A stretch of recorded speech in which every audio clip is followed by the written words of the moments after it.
ईद उल अज़हा के सिलसिले में पेशावर में मवेशी मंडियाँ सज गई हैं। रिंग रोड पर बनाई गई जानवरों की ये सबसे बड़ी मंडी है और इस वक्त जो है ख़रीदार खूबसूरत और सस्ते जानवरों की तलाश में है। शहरियों का यही कहना है कि गुज़िश्ता साल की निस्बत रवां साल जो है कीमतों में दुगने इजाफा हुआ है और शहरी जो है इस वक्त खासे परेशान दिखाई दे रहे हैं। हमारे साथ कुछ शहरी मौजूद हैं, इनसे बात करते हैं। काफ़ी इजाफा हुआ है जी। इस साल तो पिछले साल से तकरीबन 70 से 80% का इजाफा हुआ है।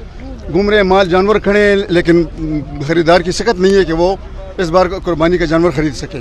जो जानवर पिछले साल हमने 2 लाख या 2 लाख 10, 2 लाख 20 पे ख़रीदा था, वो 3 तक मतलब वो जम कर गया है कि जानवर तो हैं लेकिन ख़रीदार नहीं है। 3-4 दिन हो गए हम घूम रहे हैं, लेकिन अपनी मर्ज़ी का जानवर हमें नहीं मिल रहा। पेशावर की मंडियों में इस वक्त काफ़ी ज़्यादा मवेशी मौजूद हैं, लेकिन कीमतों में इतना ज़्यादा इजाफा हुआ है कि शहरी जो है वो कीमतों का सुनकर खाली हाथ वापस जा रहे हैं।